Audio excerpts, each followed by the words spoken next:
Hey, good morning. It's a beautiful day, as we always seem to have when we're in the throne room. So I hope your day's starting out well. We're on the precipice of spring here on this Tuesday. I guess tomorrow afternoon we are officially launching spring. So I'm ready. I don't know about you, but it's like, yes, it just couldn't come quickly enough. I mean, this winter wasn't that bad. I guess we shouldn't complain. We didn't get a lot of snow, and it could have been a lot worse. So I have relatives that live upstate New York, and they got hammered. So thank you, Jesus, that wasn't us. So yeah, good morning. Look at the guys just jumping right in here. Goodness gracious, good morning. Jackie, good to see you. Jane, good morning. Jack, good morning to you. Susan, how are you? Cleofe, how are you? Nancy, good to see you. And Karen, hey, it's been a while. Hope you're doing well. You and Jim out there in Western Jersey. So we're going to look now at the reason why Jesus took the trip across the Sea of Galilee. If you missed yesterday, I unpacked that crazy story of how Jesus and the disciples got caught in this awesome, I guess terrifying is really probably the more accurate way to say it, this terrifying storm.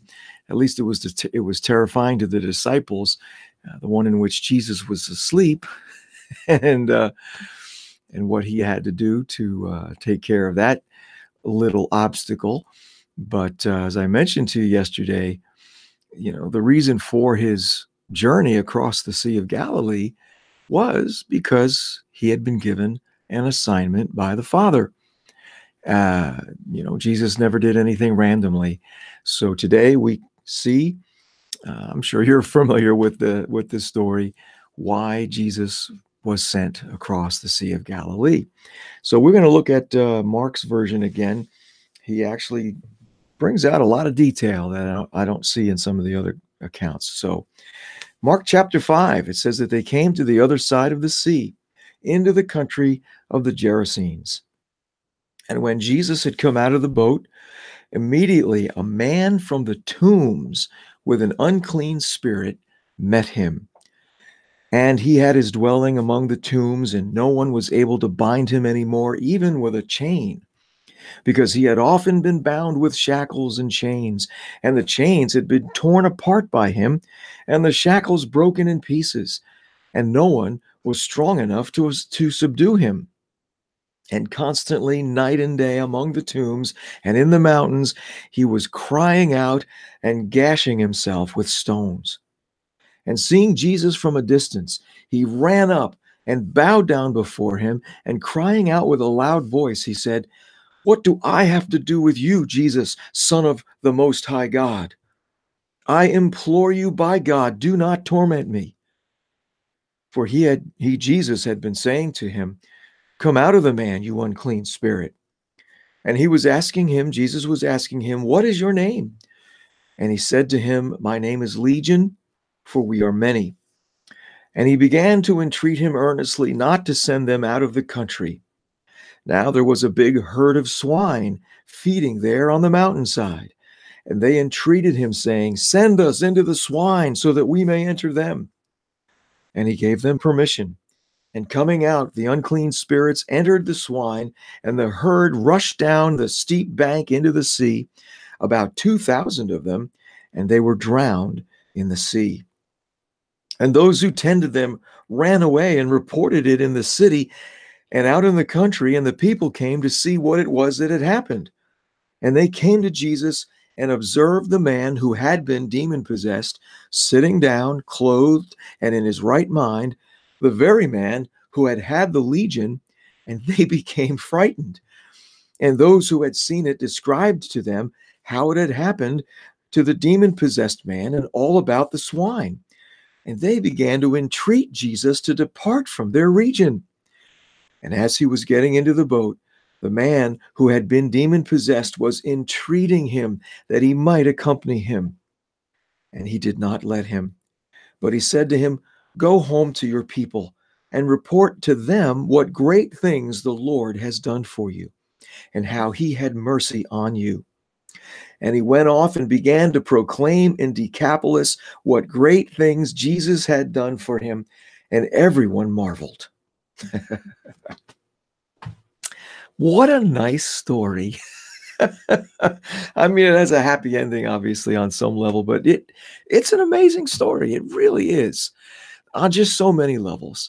So let's just kind of take our time and go through this and see what's here for us in terms of our pursuit of really living like Christ in the world around us, right? Because that's what we're after, with this whole time frame that we're in right now is for the purpose of looking at Jesus from that viewpoint, that the things he did, we're capable of, and even greater things, as he himself told us, right? So Jesus gets out of the boat and is immediately confronted with this guy who is clearly the local crazy guy. Seems every area has someone like this that is so demonized and living such a horrible existence. People don't know what to do. They can't figure it out. I guess in our time, folks like that basically get locked up in asylums or psychiatric hospitals and are so medicated that they're unresponsive on many levels. So, but at this time, of course, people were just left to themselves, and so Jesus steps out of the boat and basically confronts or is confronted by this guy who, as Mark brings out, is supernaturally strong, right? The demons that are in him give him unnatural, supernatural strength that he can't be bound with a chain. Any shackles he can shatter. And so he is a legitimate threat to the people of that region. And he's also really a threat to himself. Mark brings out that he, lives among the tombs, and he cries out at night and then cuts himself with stones. I mean, what a horrible, horrible way to live. And yet that was this man's plight. We don't know what was behind it, why he became possessed to this degree. All we know is that that's the way he was when he met Christ.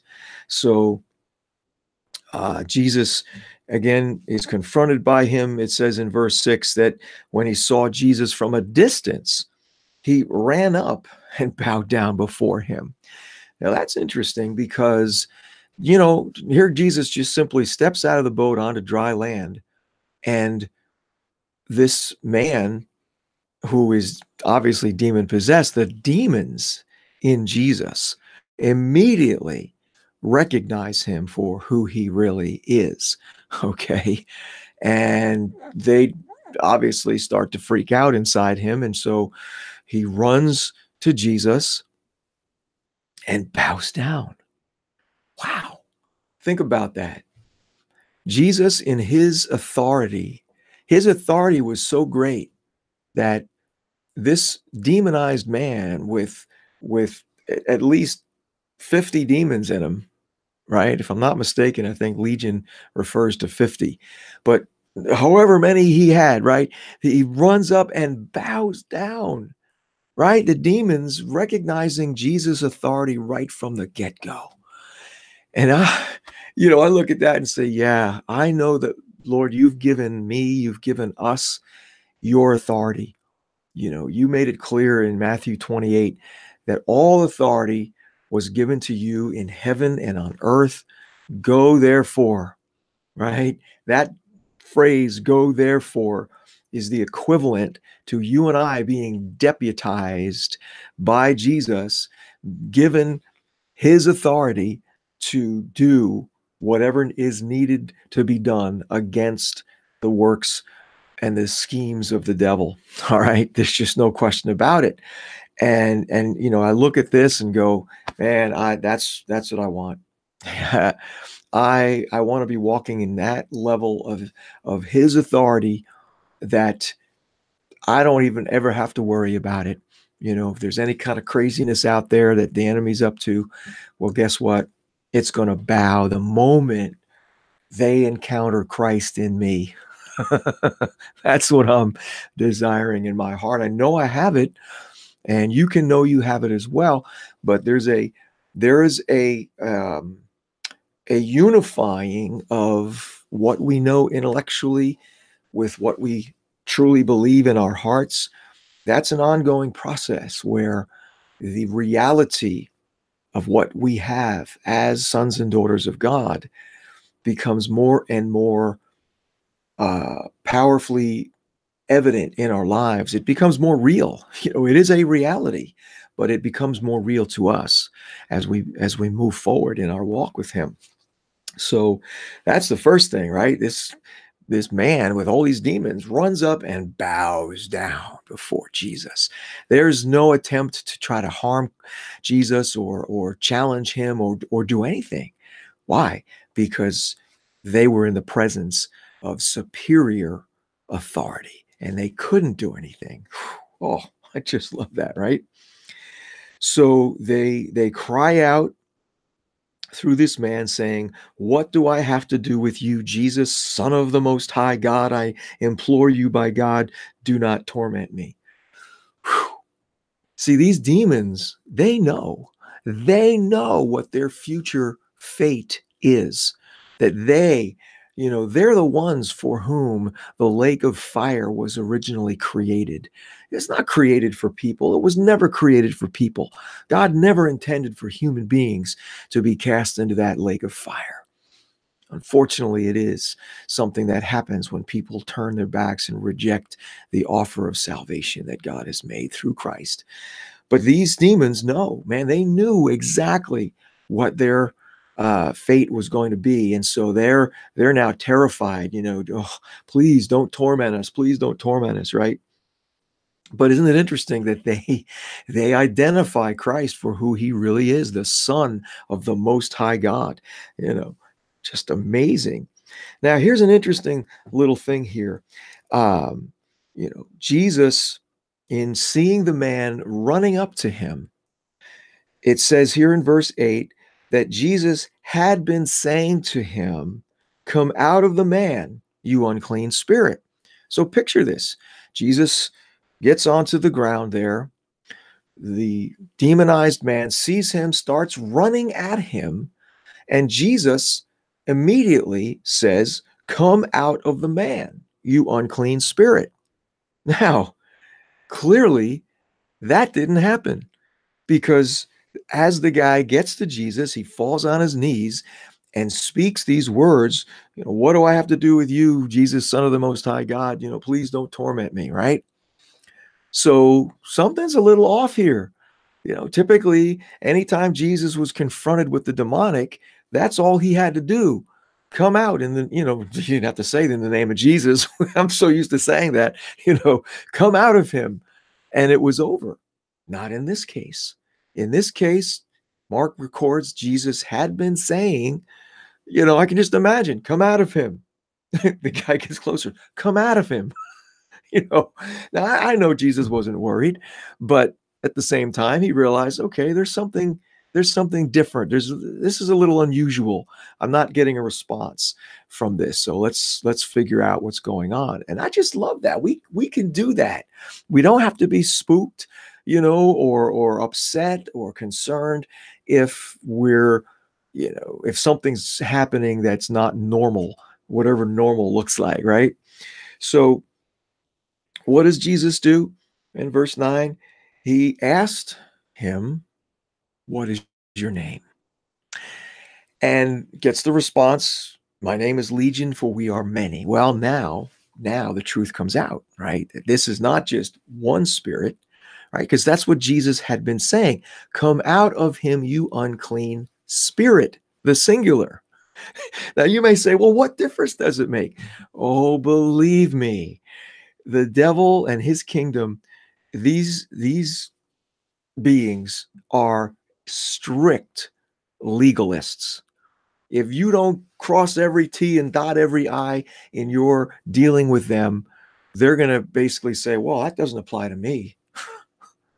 You know, really, that's how they are. And so Jesus was commanding an unclean spirit to come out, but it wasn't one unclean spirit, it was many. So but think about this, right? This is, I don't know if I am aware of any other situation in the scripture, in the gospels, where Jesus asks, what is your name? Okay. I'm trying to quickly scan my memory to think of any other instance where he did that. If I'm correct, this was the only time, and please feel free to, correct me if I am wrong, but I believe this is the only instance where Jesus actually had to ask, "What is your name?" Now, why is that significant? Well, two reasons. Number one, it is significant if you're not having results in setting somebody free from a demon. Many times, if we're not, again, because they're so legalistic, if we're not addressing them in the way that they recognize, right, that they're willing to realize that, okay, you've got them, you have authority over them, and you're not backing down, right? So that's one example where you might need to ask, right? The second one is the fact that knowing the name is a position of authority over a demon. It's not just knowing what their name is because you want to know their name, but because it gives you an additional level of authority over them, because now you can address them directly. But what I want you to realize is that Jesus did not do this on a regular basis. This was not part of his deliverance methodology. And the reason why I say that is that people can become so caught up, in this realm of, "Ooh, I've got authority over demons." Kind of like the 70 did when they came back from their mission trip, and first thing out of their mouth was, "Oh, Lord, even the demons are subject to us in your name." You know, Jesus was clear. He was very quick to correct them. That's not the, the point. The point is your relationship with the Father. Your names are written in heaven. But I've seen folks who, have gotten so enamored of this realm of authority over demons that they went too far. Started having conversations with the demons, learning about, things. And listen, these things are liars. So having a conversation with a demon, is like having a conversation with a congenital liar. You don't know whether they're telling you the truth. And it at least in one case I'm aware of, it didn't end well for that person. They got too involved, what's your name and all this sort of thing. So it's really not important unless you're running up against an unusual situation where knowing the kind of a spirit it is would be helpful, or having the name, you're now addressing it directly and it's confirming the authority that you have over that thing, right? So so these demons in this man are freaking out, don't send us out of the country. Now, this right here, okay, listen, demons are territorial. That's what we see here. You look at this and go, well, who cares if they're, why would they not want to be sent out of the country? Well, because they're territorial. And when demons mark out a territory, it's theirs until they're displaced, until something happens. And then when they're displaced, well, the other demons in other territories ain't letting them in because they, that's my territory, get out. So they, whatever, I don't know what they do. But anyway, so demons are territorial. That's one of the things we learn from this story. And so what that means is, of course, is that it's not just simply a person that's being affected, but it's the region, right? And you can see that graphically here, that the people of this region, they were terrified of this guy. Nobody could control him, nobody could contain him, and he was just out there being crazy, and people were very much afraid. So They beg him, don't send us out of the country. They don't want to be homeless. How about that? Right. So then we get the whole thing with the swine. Now, think about this. Okay. This is Israel. This is Israel. What's wrong with this picture? Swine, Israel? I kind of thought that they were unkosher. You know, who, why were they raising pigs? You're not allowed to eat them. You can't, use them for sacrifice. What's going on there? So I don't know, but it just, interesting little tidbit there. So then the demons say, "Oh, let us enter into the swine." And Jesus figures, why not? They're not supposed to be here anyway. And so these demons enter into the swine. Now, not for nothing, pigs are not humans. All right. They can't contain that. They can't handle whatever number of demons these are, And so what happens? They just go stark raving mad in an instant and end up just running full tilt into the water and drown. So what happened? The demons were cast out of the region anyway. I mean, it was a genius move. They were stupid to ask for that, but Jesus figured, all right, guess what? You're toast anyway. You're just going to die. The pigs are going to die and you're gone. It's just, it's almost like you read this, you go, man, you can't make this stuff up. It is just. So, so now the man is free. The region's free from all this nonsense. And, where are we here? So the people from the town are told about this. They all come out. They see the guy now totally sane, sitting there calmly, clothing, right? And the townspeople become afraid. What in the world is that? But that's what it says, that they became frightened, right? And they began to entreat Jesus to leave. What?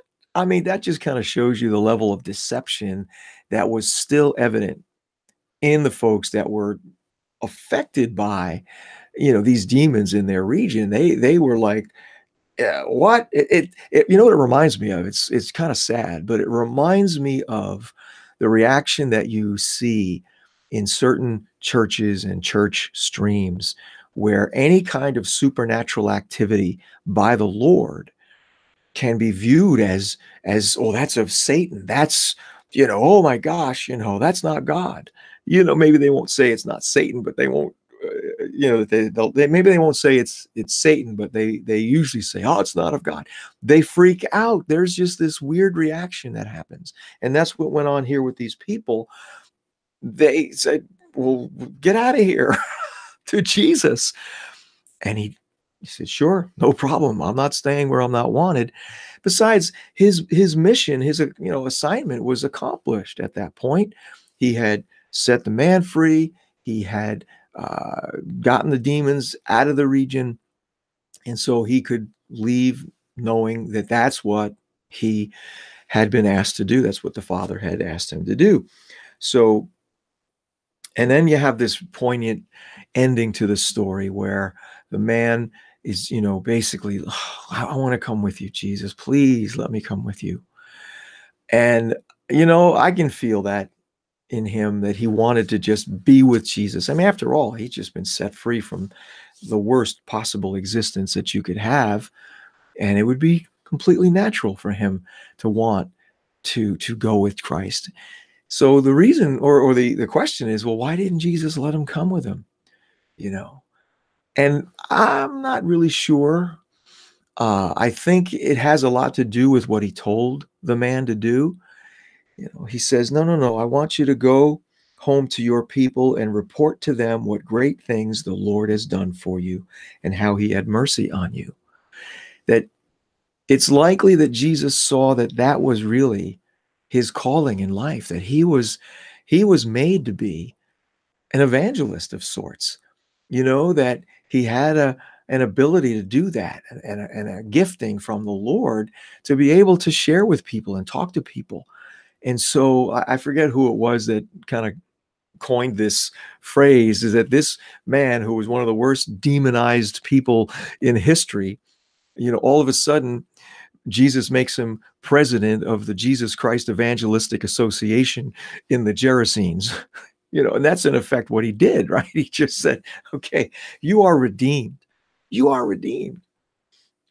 And the thing that strikes me, and I'm going long today, but this is such an important thing for us to understand, that Jesus was sent to one person to redeem that one person and to give that one person a life calling and destiny, to awaken them to a life calling and a destiny.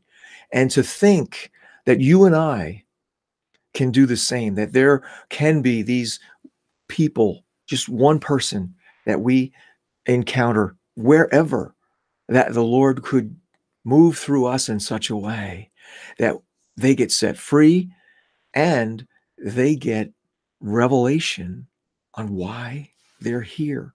Why did the Father create them? It's amazing.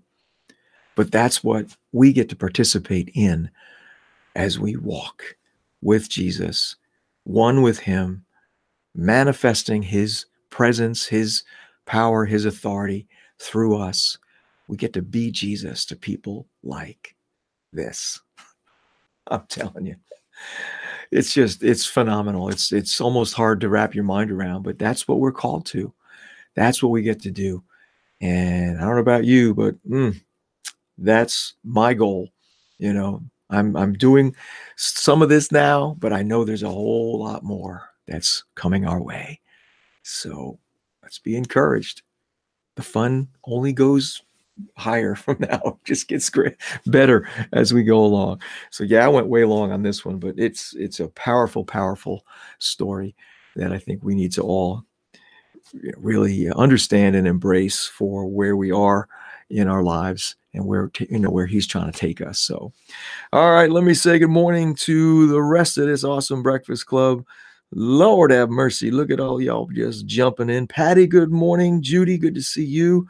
Linda and Jane, Bernadette, Maria, and Donna, good to see you guys. Wow. Hey, Vanny. Mary, good morning. Let's see.